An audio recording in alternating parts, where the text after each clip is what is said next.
ಆತ್ಮೀಯ ಸ್ನೇಹಿತರೆ, ಇಂದಿನ ಭಾಗದಲ್ಲಿ ಪೋಷಕಾಂಶಗಳ ಮಹಾಗಣಿ ಬಟಾಣಿ ಇದರ ಬಗ್ಗೆ ಸಂಕ್ಷಿಪ್ತವಾದ ಮಾಹಿತಿ.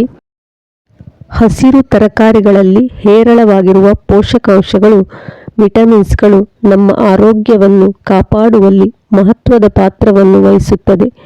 ಹಾಗೆಯೇ ಬಟಾಣಿಯಲ್ಲಿ ಪೋಷಕಾಂಶಗಳು ಹೇರಳವಾಗಿವೆ.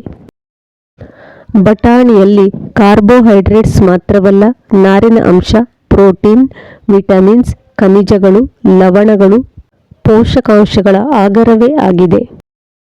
ಹಸಿರು ಬಟಾಣಿಯ ಉಪಯೋಗಗಳು.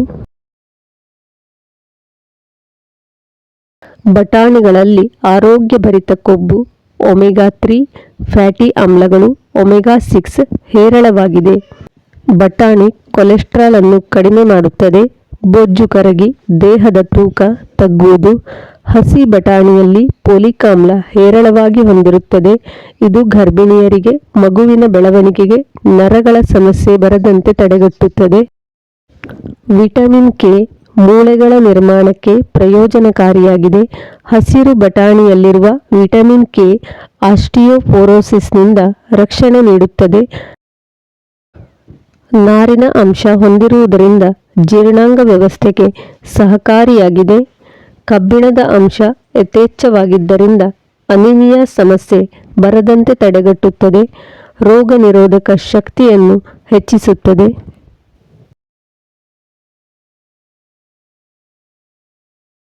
ಹಸಿರು ಬಟಾಣಿ ಕಾಳುಗಳಲ್ಲಿ ಲ್ಯೂಟಿನ್ ಅಂಶ ಇರುವುದರಿಂದ ಕಣ್ಣುಗಳ ಆರೋಗ್ಯವನ್ನು ಕಾಪಾಡುತ್ತದೆ.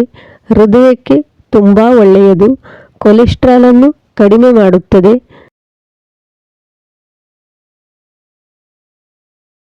ಫೈಬರ್ ಅಂಶ ಹೊಂದಿರುವುದರಿಂದ ಹೃದ್ರೋಗ ಮತ್ತು ಪಾರ್ಶ್ವವಾಯು ಅಪಾಯವನ್ನು ಕಡಿಮೆಗೊಳಿಸುತ್ತದೆ.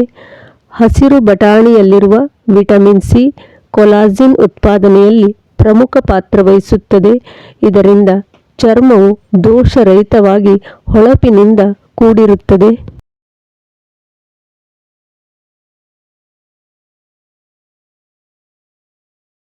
ಹೊಟ್ಟೆಯನ್ನು ಶುದ್ಧವಾಗಿರಿಸಿ ಜೀರ್ಣಾಂಗ ವ್ಯವಸ್ಥೆಯನ್ನು ಸರಾಗವಾಗಿ ಮಾಡುವಂತೆ ಮಾಡುತ್ತದೆ.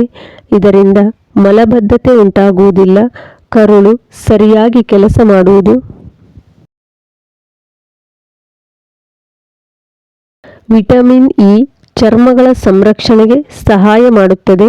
ನಿಮ್ಮ ದಿನನಿತ್ಯದ ಆಹಾರ ಪದಾರ್ಥಗಳಲ್ಲಿ ಹಸಿರು ಬಟಾಣಿ ಕಾಳುಗಳನ್ನು ಹೆಚ್ಚು ಉಪಯೋಗಿಸಿ ಆರೋಗ್ಯವನ್ನು ವೃದ್ಧಿಸಿಕೊಳ್ಳಿ. ಇಂದಿನ ಈ ಪುಟ್ಟ ಮಾಹಿತಿ ನಿಮಗೆ ಉಪಯುಕ್ತವಾಗಿದೆ ಎಂದು ಭಾವಿಸುತ್ತೇನೆ. ಇಷ್ಟವಾಗಿದ್ದಲ್ಲಿ ನಾಳಿನ ವಿಡಿಯೋವನ್ನು ತಪ್ಪದೇ ನೋಡಿ ನಿಮ್ಮ ಸ್ನೇಹಿತರೊಂದಿಗೂ ಶೇರ್ ಮಾಡಿಕೊಳ್ಳಿ. ಧನ್ಯವಾದಗಳು.